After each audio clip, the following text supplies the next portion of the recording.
Hello বন্ধুরা, স্বাগত আমার একটি নতুন ভিডিওতে। তো আজকের ভিডিওটা হচ্ছে এই যে ভাঙাচুরা জায়গা নিয়ে।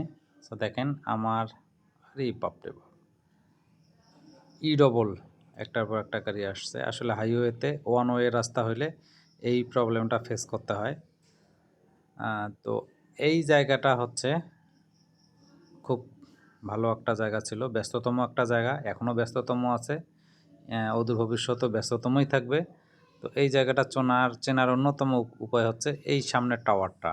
আর এই যে আমি বাম দিকে বিলবোর্ডটা পাড়ে আসলাম, এখানে ইন্ডিকেটর দেয়া আছে কোন দিকে কোন রাস্তা গেছে। তো যারা এই জায়গাটার এই বিভৎস চেহারা দেখে চিনতে পারছেন না, অনেকে চিনতে পারছেন, অনেকে চিনতে পারছেন না, কারণ এটা আগে এই জায়গাটার আগে এই চেহারা ছিল না, আবার বর্তমানে যে চেহারা আছে সেটাও ভবিষ্যতে থাকবে না। তো এই জায়গাটা হচ্ছে যে উত্তরাঞ্চলের একটা প্রবেশদ্বার বলা চলে। আমি বগুড়া থেকে আসতেছি, এই মোড়টাকে হাটিকুমরুল মোড় বলে, অনেকে বিশ্ব রোডও বলে। আমি বগুড়া থেকে আসতেছি, বাম দিকে যাব ঢাকার দিকে, সোজা যদি যাই তাহলে সোজা গেলে পাবনা, আর ডান সাইডে টার্ন নিলে রাজশাহীর দিকে। সো এটা খুবই চমৎকার একটা হচ্ছে যে চত্বর হবে।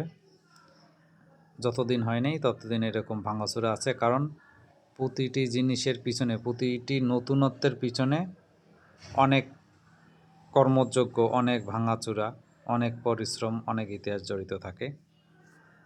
তো বর্তমান চলছে এই কর্মযোগ্যর সময়, যার কারণে এই জায়গাটা অনেকে চেনা চেনা জায়গাটাকে অনেকে অচেনার মতো দেখছেন কিংবা দেখবেন। তবে যখন সব কাজ শেষ হয়ে যাবে তখন আবার হচ্ছে যে নতুন একটা লুক পেয়ে যাবে।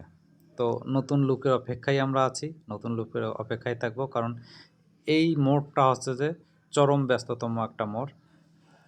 এই মোড়টাতে যখন হচ্ছে যে খুব ব্যস্ততম সময় থাকে, ঈদ কিংবা বিভিন্ন অকেশনে প্রচুর জ্যাম হয়ে যায়।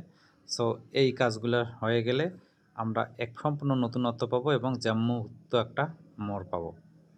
তো তখন আবার দেখা হবে। ধন্যবাদ সবাইকে, ভালো থাকবেন, সুস্থ থাকবেন। আর আমার চ্যানেলটিকে যারা সাবস্ক্রাইব করেননি, সাবস্ক্রাইব করে লাইক করে দেবেন। ধন্যবাদ।